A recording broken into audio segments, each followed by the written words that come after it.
Hello et bienvenue dans ce nouvel épisode de podcast de La vie a un plan pour toi. Aujourd'hui, on va parler du syndrome de la fille bien.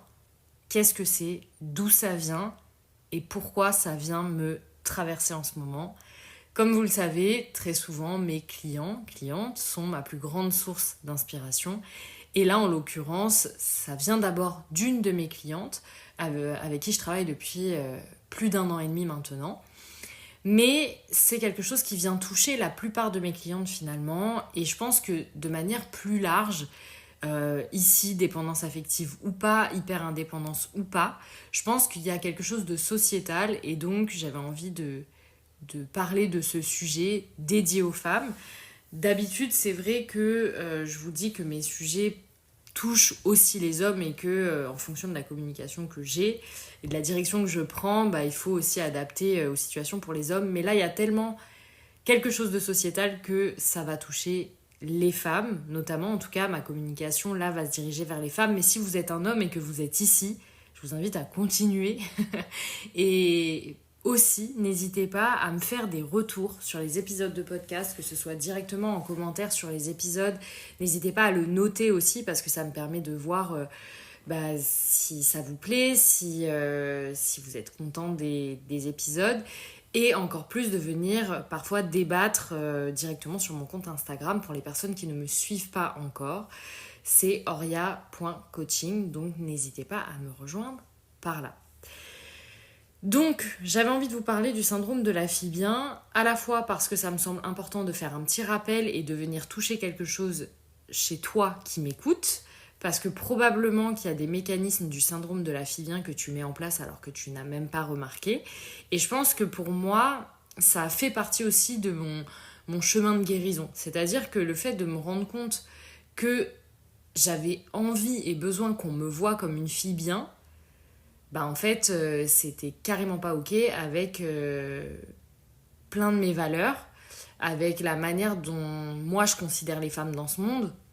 C'est-à-dire que pour moi, il n'y a pas de fille bien. Déjà, c'est un concept qui est complètement inexistant en réalité pour moi, mais dans la société, ça existe véritablement. Le syndrome de la fille bien, il peut venir de différentes blessures. Ici, je parle souvent de la blessure d'abandon, mais ça peut venir d'une blessure de rejet ou d'humiliation aussi. Et c'est ce qui va développer ensuite votre sensibilité au regard des gens. En fait, comment les autres vont me considérer.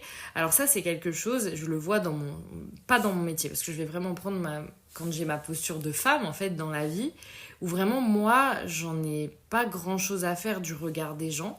Mais encore une fois, je dis ça aujourd'hui parce que j'ai fait du chemin et que je me suis guérie de ça. Mais en fait, à quel point ça touche encore des femmes adultes, trentenaires, et je me dis, mais en fait, ça, c'est pas possible. Et pourquoi on le fait pas ? Pourquoi je fais pas cette action ? Pourquoi je change pas de métier ? Pourquoi, j'en sais rien, je couche pas avec ce mec-là ? Pourquoi, j'en sais rien. Pourquoi je fais pas telle action, en gros ? Parce que j'ai peur qu'on pense de moi que je sois pas une fille bien.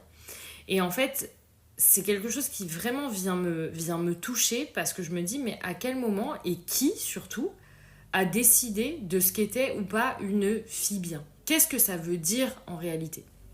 Et si tu t'es déjà posé la question, ce serait intéressant pour moi de voir en fait qu'est-ce qui est déclencheur pour toi de savoir ou de ce qui va remettre en question le fait que tu sois ou pas une fille bien. Et en fait, le vrai sujet, c'est celui-là. C'est pas tant d'où ça vient, de quelle blessure et pourquoi j'ai mis ce mécanisme en place, parce que ça, encore une fois, ça demande un grand travail d'introspection que je ne peux pas faire sur un épisode de podcast. Mais le vrai sujet, c'est celui-là. C'est pourquoi j'ai peur de ne pas être vue comme une fille bien. Qu'est-ce que ça signifie pour moi, être une fille bien ? Et la réalité, c'est aux yeux de qui j'ai peur de ne pas être vue comme une fille bien.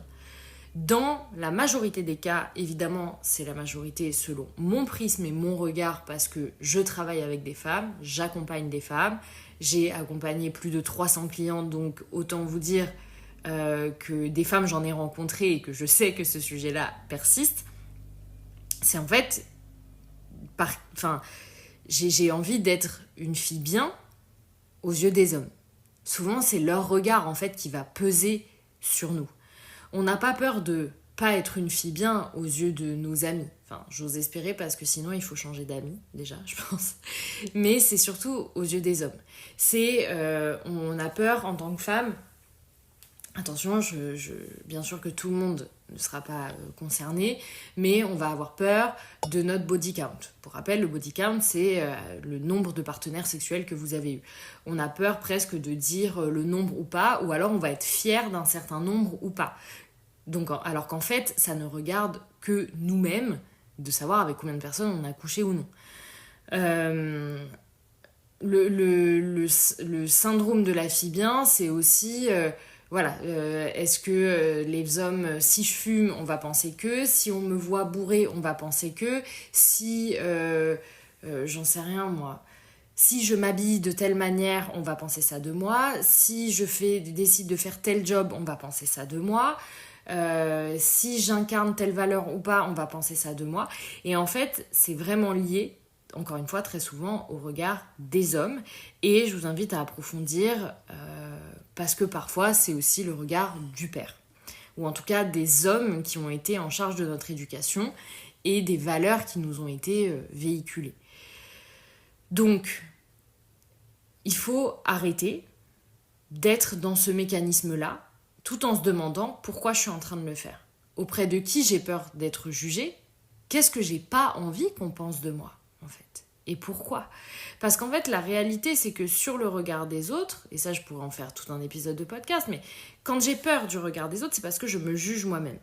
Donc ça veut dire que j'ai moi-même dépensé, je vais prendre encore cet exemple du nombre de partenaires sexuels, mais ça veut dire que moi, je vais juger en vrai les femmes qui ont eu un nombre...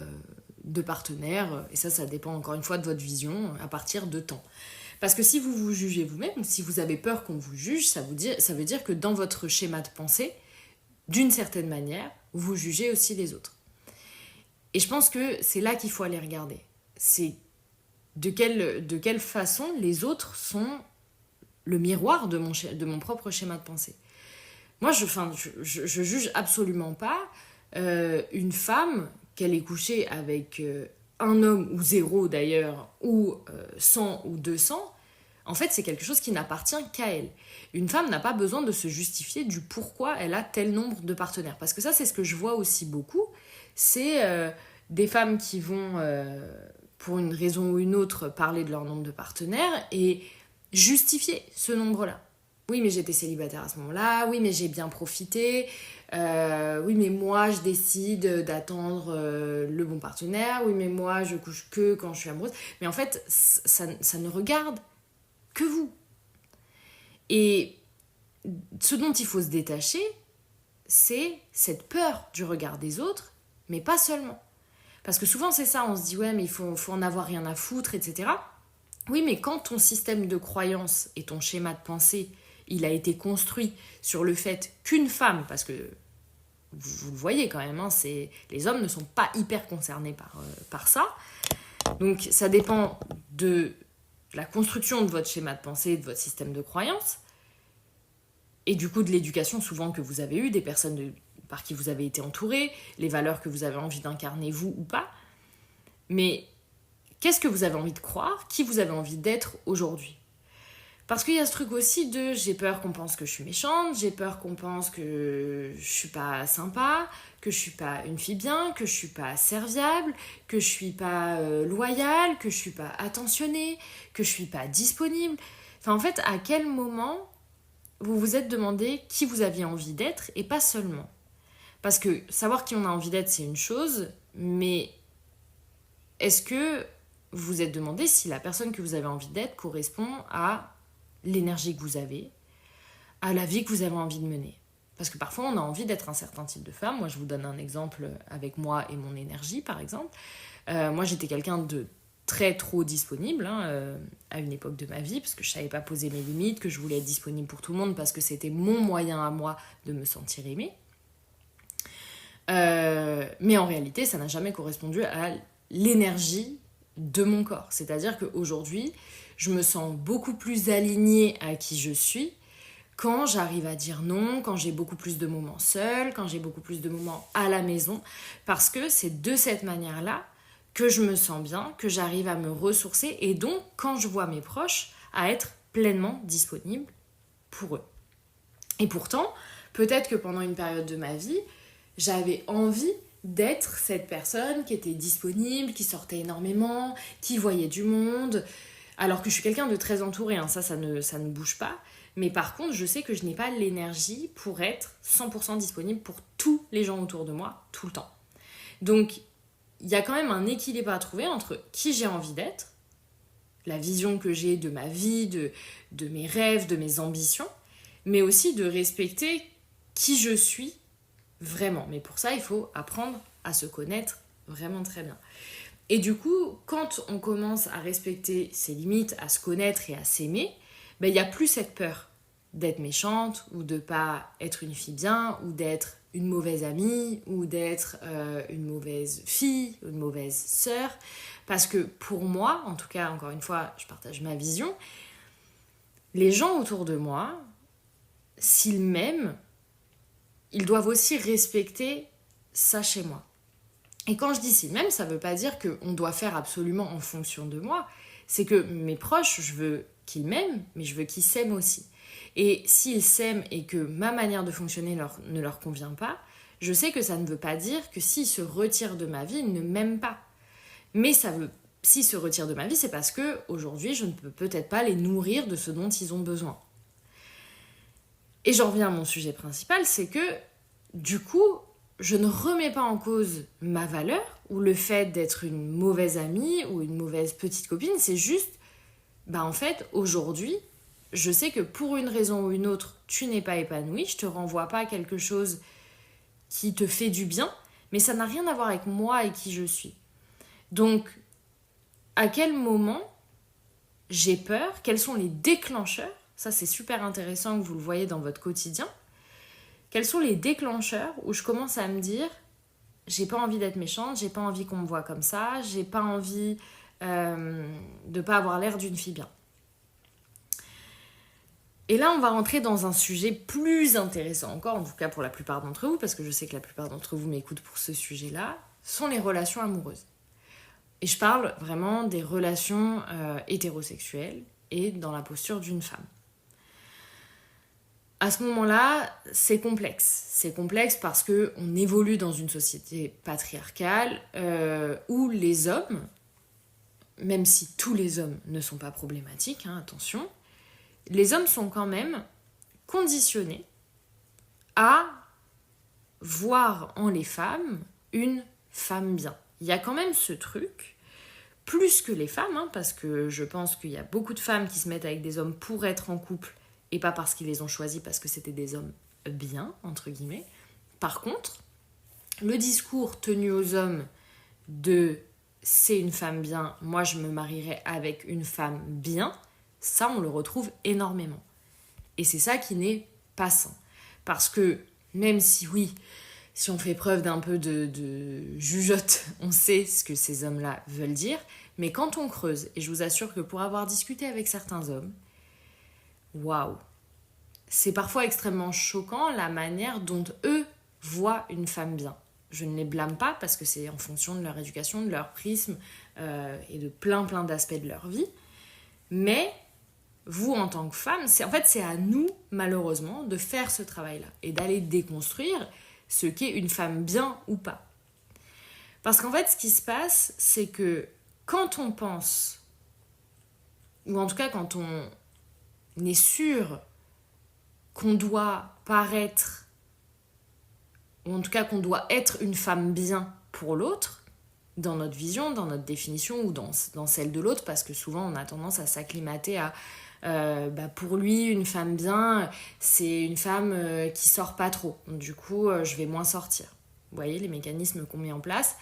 Donc, dans ma relation, est-ce que je suis en train de m'accommoder au fait que pour lui, une femme bien, c'est telle définition?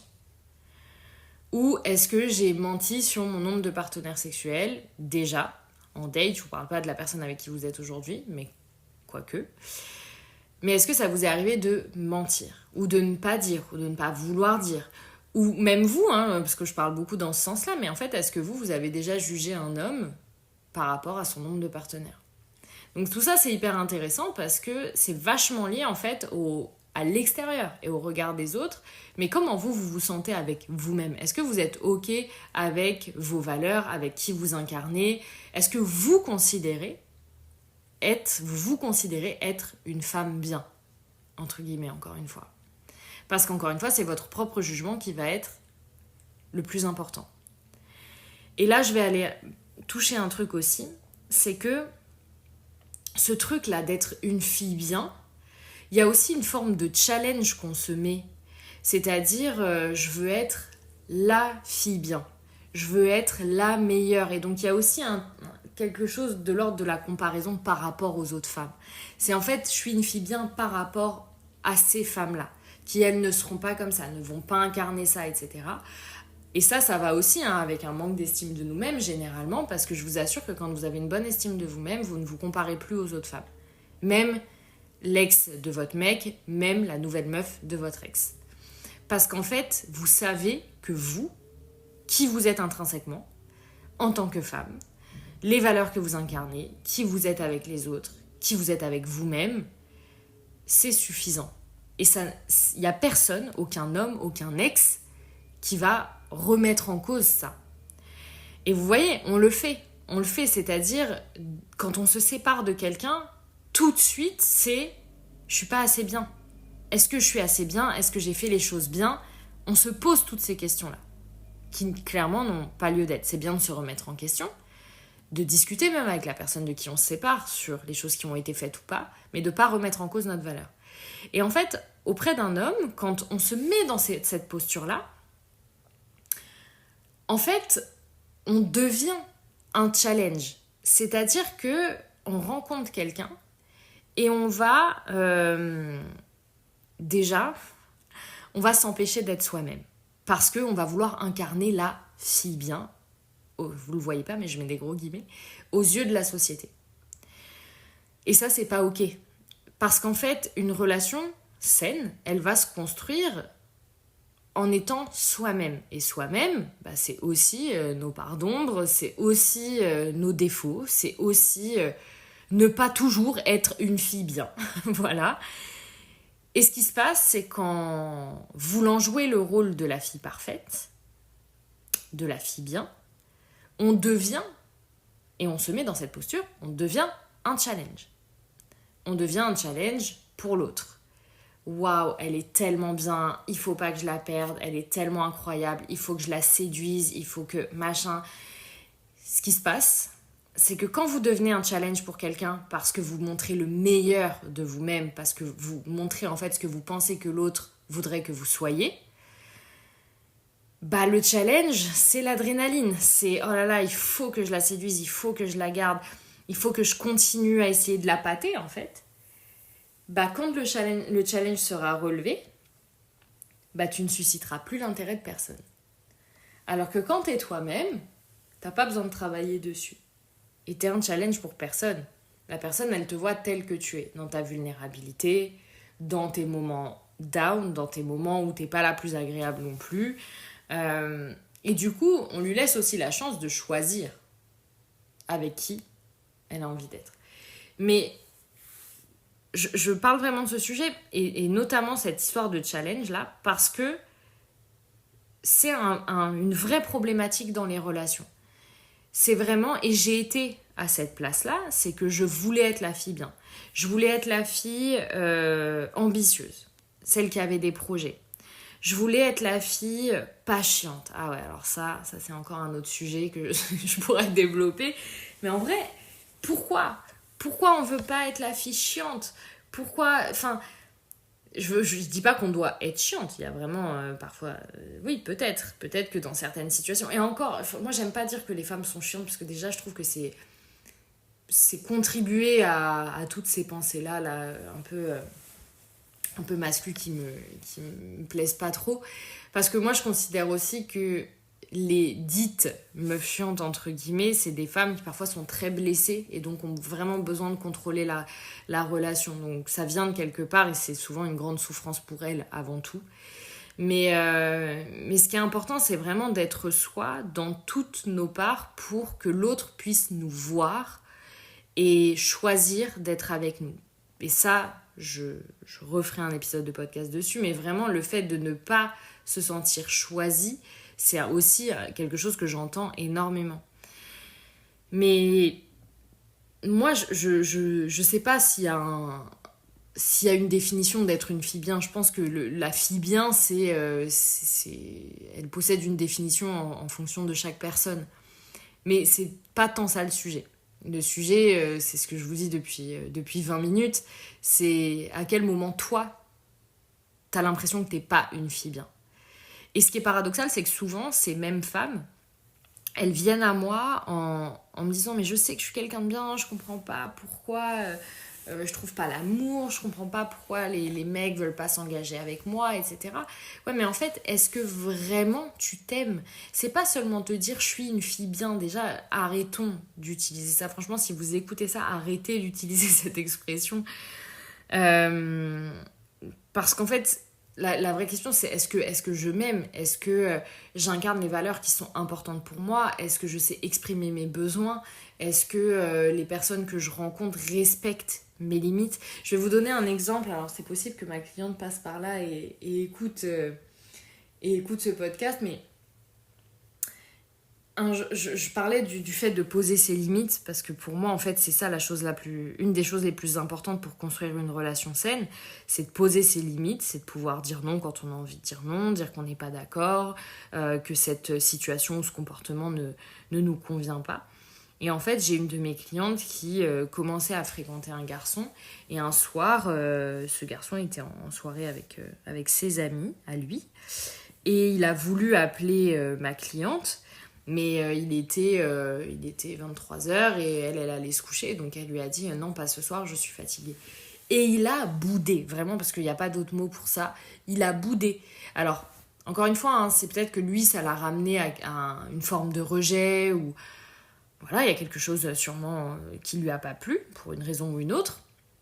Mais le fait est que, imaginez que si au début d'une relation, une personne n'est pas capable d'entendre qu'on peut s'appeler demain, qu'elle respecte pas juste votre sommeil en fait et votre état de fatigue, et quand bien même vous n'êtes pas fatigué mais juste c'est pas le moment pour vous,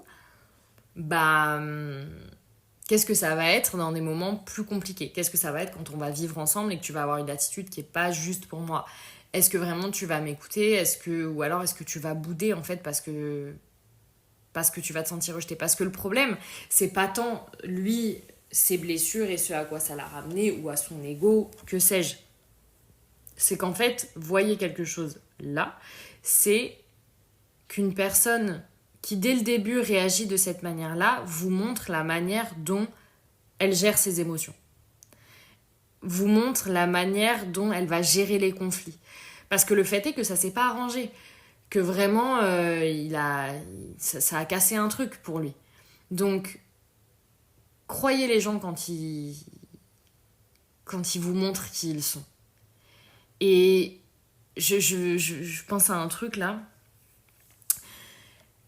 Ça arrive aussi que vous puissiez rencontrer quelqu'un, vous avez rencontré quelqu'un, et je sais pas, je vous donne un exemple tout bête, vous commencez à discuter, il vous dit ah mais toi t'aimes bien sortir, t'aimes bien faire la fête et tout, et puis je veux dire non moi c'est pas trop mon truc, je préfère les soirées entre amis, plutôt maison, moi les boîtes de nuit c'est pas trop mon truc. Et le mec il va vous répondre ah ouais mais ça vraiment t'es une fille bien quoi. Mais qu'est-ce que ça veut dire en fait ? Qu'est-ce que ça veut dire ? Enfin, c'est un gros red flag. En vrai, vous vous rendez pas compte, mais c'est un gros red flag, parce que si tu considères que moi, je suis une fille bien, et en plus, nous, qu'est-ce qu'on fait là quand on est dans ces périodes-là et qu'on n'a pas le recul nécessaire pour voir que c'est pas un compliment. C'est pas un compliment. On se dit, ah ouais, trop bien, là, il voit que je suis une fille bien. Mais en fait, ça veut dire aussi que ce mec-là considère que toutes les personnes qui font la fête, qui sortent en boîte, qui sortent dans des bars, qui peu importe, considèrent que toutes ces autres femmes ne sont pas des femmes bien. Donc, faites très attention. Je pourrais vous donner 1000 exemples comme ça. La dernière fois, j'ai entendu aussi une femme qui a dit à quelqu'un moi, je suis plus du tout en contact avec mes ex, qui a dit ah ouais, mais toi, t'es vraiment une fille bien.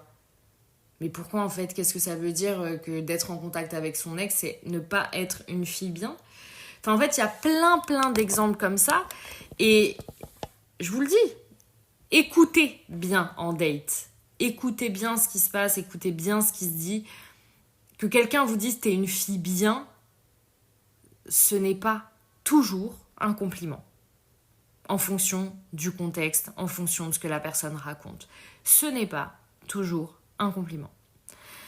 Donc, moi, je suis très alerte sur ces choses-là. Si déjà t'es dans une forme de jugement, même si c'est pas sur moi directement, tu juges les autres femmes, ça me pose problème. Ça me pose problème si tu penses que je suis une fille bien, mais si tu penses qu'il y a des filles qui j'en sais rien. J'essaie de trouver des exemples dans ce qu'on m'a dit dernièrement. Non mais enfin, il peut y avoir plein d'exemples. Mais en tout cas, si tu considères que moi je suis une fille bien pour des raisons et que d'autres filles ne sont... Enfin, que du coup tu mets toutes les autres femmes qui n'agissent pas comme moi comme étant des filles pas bien, moi ça me pose problème. Ça me pose vraiment problème. C'est-à-dire que si tu commences à me dire... ouais, non, mais attends... là, bah oui, là, j'ai entendu ça la dernière fois, pardon. Parce que ça me tend, en fait. J'ai entendu un mec dire que si une fille, elle avait couché avec plus de 3 mecs, bah, c'était pas OK pour lui. À son grand âge, à 35 ans. Et en fait, c'est déjà un red flag. Parce que tu peux... Oui, encore. Non, je suis désolée. Là, vraiment, je manque de tolérance pour ces personnes-là. En fait, je manque de tolérance avec les personnes qui sont autant dans le jugement. C'est vraiment très compliqué pour moi. J'ai vraiment du mal avec le jugement. Et parce que moi, je crois pas, en tout cas, je suis pas parfaite, donc peut-être que parfois je juge sans le vouloir, peut-être. Mais en tout cas, j'essaye au maximum de ne pas juger. C'est-à-dire que tous les sujets controversés, là, bah, évidemment, attention, il y a des sujets extrêmement graves, clairement, je juge. Mais je parle de sujets très graves. Mais c'est pareil, quand j'ai fait mon podcast sur l'infidélité, waouh, ça a tellement fait réagir. Ça a fait réagir et c'est OK que ça fasse réagir parce que vraiment, l'infidélité, je pense sincèrement que chaque personne individuellement regarde l'infidélité avec son propre prisme, avec ses propres peurs, sa propre expérience aussi, et c'est totalement OK. Mais c'est vrai que j'ai du mal à juger quelqu'un. Maintenant, ça veut pas dire que... C'est pas parce que je juge pas que moi, j'ai pas mes propres croyances et ma propre vision sur si ça m'arrivait. Voilà, donc vraiment... Faites attention parce que tous ces trucs de filles bien, qu'est-ce que ça signifie par rapport aux autres? Et c'est un véritable red flag. Et c'est ça que je voulais vous dire, c'est pas seulement parler du syndrome, c'est tout ce qu'il y a autour. Du coup, je fais une petite conclusion là-dessus. C'est dans un premier temps, regarder à l'intérieur de vous qui vous êtes en train de juger comme étant une fille bien. Ensuite, comment vous vous considérez aussi? Est-ce que vous avez cette peur de ne pas être vue comme une fille bien? Parce qu'encore une fois, je vous le rappelle, si vous vous considérez comme quelqu'un de bien, selon votre propre définition, sans rabaisser les autres, sans penser que les autres sont pas bien, parce qu'en fait c'est surtout ça, moi, qui compte pour moi. Tu peux être quelqu'un de bien, c'est-à-dire, en fonction de ta définition, de gentil, de bienveillant, mais c'est pas une fille bien par rapport aux autres. Et ensuite, c'est vraiment à cause de qui j'ai peur et aux yeux de qui j'ai peur de ne pas être une fille bien. Et ensuite, c'est ce que je disais en dernier, là, autour des relations, le fait d'être un challenge pour quelqu'un ou pas, et vraiment l'importance d'être soi-même et de faire attention justement au jugement que vous portez, vous, sur les autres, au jugement que les autres, ceux que vous rencontrez, que vous avez autour de vous, portent aussi. Ça, c'est super, super important. Voilà. J'espère que j'ai été claire, puisque je J'avoue, j'ai pas préparé ce podcast vraiment. J'avais envie de faire quelque chose de spontané avec un truc qui me prend un peu, je vais pas dire qui me prend au trip, mais qui me traverse en ce moment sur ce concept de la fille bien ou pas.